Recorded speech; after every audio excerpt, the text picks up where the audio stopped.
Allez, on y va pour le script de ce projet de nos petits toasts. Donc ici, je vais commencer par venir dans mon HTML et puis je vais récupérer tous les LI à l'intérieur là et je vais me les commenter. CTRL cassé ici, donc du coup ils vont disparaître ici à l'écran. J'ai que le UL ici et mes boutons. Donc je vais venir ici commencer par sélectionner avec Query Selector, donc dans une variable plutôt que je vais appeler Notification, comme ceci. Et à l'intérieur de notification, du coup, on va prendre les éléments qui ont la classe, du coup, enfin, l'élément qui a la classe notification. Donc, hop, hop et hop. Parfait, nickel, c'est parfait, c'est ma liste. Et je vais faire Query Selector All et récupérer, du coup, tous les boutons. Donc ici, je vais faire un point, button, point, button. Voilà, parfait, j'ai récupéré tous les boutons, donc ça va me retourner un tableau. Ici, je vais me faire une variable const, je vais l'appeler toast détail. D'accord? Je vais lui dire égal à quoi? Un objet. Un objet, et je vais lui donner, par exemple, déjà un timer de 5000. Donc 5 millisecondes. 5000 millisecondes. Je vais ensuite lui donner un objet que je vais appeler success. Success de point. Et à l'intérieur de cet objet, je vais créer un icône, enfin une icône. Une icône au niveau de la propriété. Au niveau de la valeur, je vais aller chercher l'icône ici qu'on a mis dans le LI et je vais revenir ici, me le coller ici. Parfait. Et ici, je vais me faire une petite virgule. Et même histoire, je vais me faire texte de points. Et puis, je vais aller chercher du coup, dans mon span, success ici, ce que j'ai mis à l'intérieur du span. Donc, CTRL-C, je vais ici, CTRL-V. Nickel. Parfait. Donc là, je peux effacer les guillemets. Nickel. Donc, j'attrape tout ça. D'accord, tout l'objet ici, là, de texte, enfin de success surtout. Donc je me fais une petite virgule ici. Je prends tout ça, Alt, Maj, flèche du bas. Donc il nous en faut 4 en tout.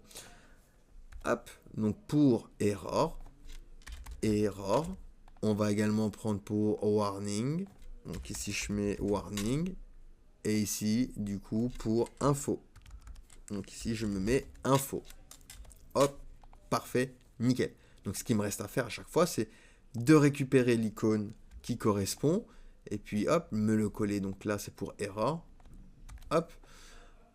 On revient ici. Je vais prendre error, je suis un toast error également. Je viens ici, je me le colle ici. CTRL V.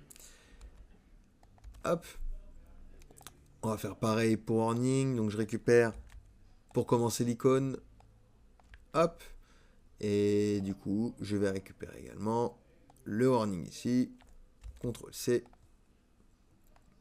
Donc tout à l'heure, on se l'est fait juste pour le styliser en CSS, pour voir ce qu'on fait. Comme ça, on l'a déjà stylisé d'avance. On aura juste à gérer ici le script. Et il nous reste du coup juste info ici. Donc hop, CTRL-C. Je viens ici, CTRL-V. Et je récupère ce qu'il y a dans info ici. CTRL-C. Et ici, tac, tac, tac, on peut venir se mettre un CTRL-V. Donc là, je peux mettre un info et pas success. Je vais pouvoir venir ici, je peux, si je le veux, hein, effacer tout ce qu'il y a dans mon LI ici. Hein. Tout ce qu'il y a dans mon UL. On n'en a plus besoin ici. Donc hop, on peut revenir ici. On a un objet, on va se servir de cet objet pour remplir nos toasts. Et de plus, on a notre timer. Donc, on y va. On vient se faire une variable que l'on va appeler createToast. C'est égal à, on va mettre ID comme paramètre, d'accord? On lance notre fonction ici. On va faire une variable icône et texte. On va lui dire égal à toast détail. Hop, hop. ID, donc suivant l'ID qu'ils ont, d'accord, de l'index ID. On va faire une const toast égale document point, alors create element. On crée quoi? Un LI, un LI tout simplement. On va refaire ce qu'on a fait tout à l'heure en HTML, sauf qu'on le fait en JavaScript. Donc on recrée un LI, tout simplement. Donc ici maintenant je peux faire toast point class name, on lui donne laquelle classe? Donc on va ouvrir noBackTit ici. On va lui donner la classe toast et la classe $. Hop, on fait référence à $ID, à l'ID qu'ils ont. Donc valider, erreur, warning, etc. Comme ça, il lui donne bien la bonne classe. Et ensuite, on va lui dire un toast.inner.html égale, on ouvre noBackTit. Et ici, je vais me créer du coup une div qui aura la classe quoi? La classe column. Hop, on avait mis column, d'accord? On peut fermer du coup notre div ici.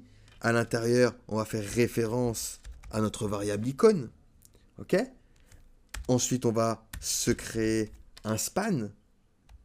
Hop, un span où on va faire à l'intérieur référence à notre variable texte.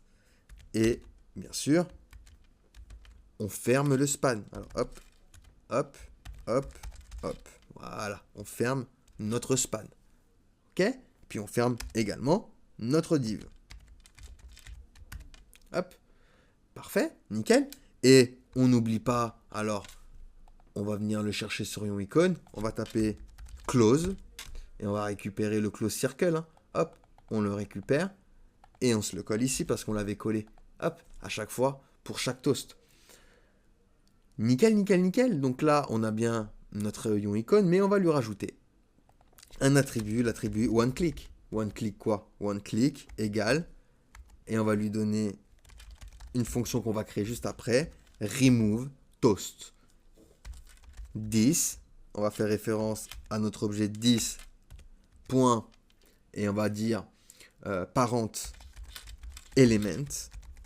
Hop, parfait, nickel.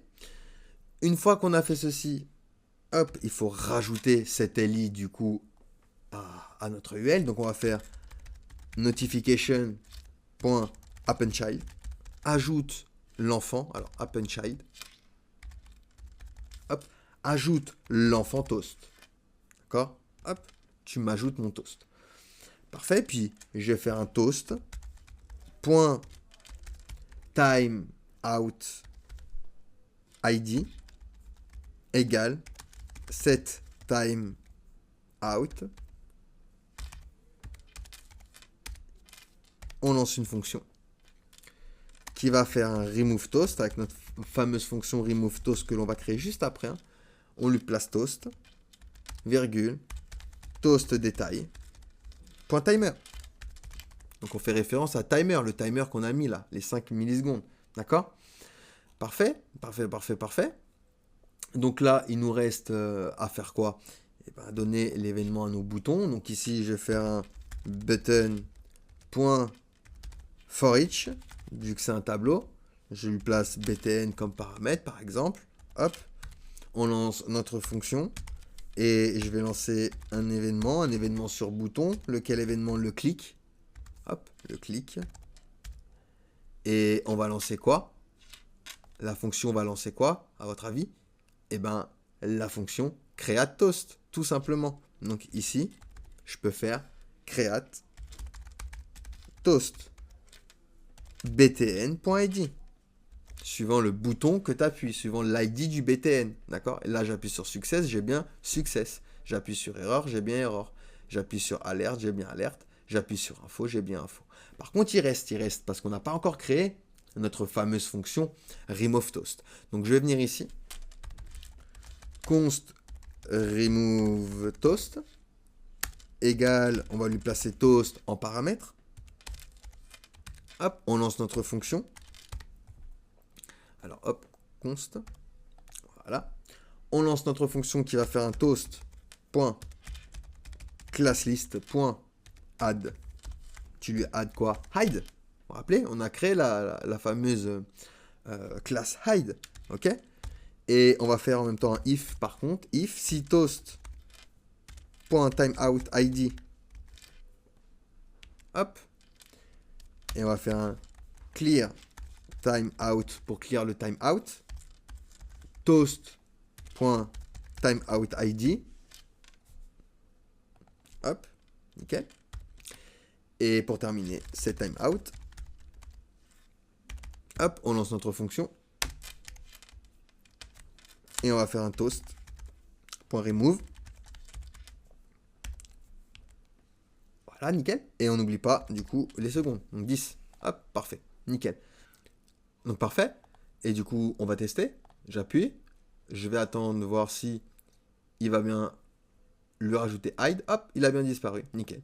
Parfait. Donc j'appuie sur mon icône. Hop, ça me l'efface également. Donc parfait. On a réussi nos petits toasts ici.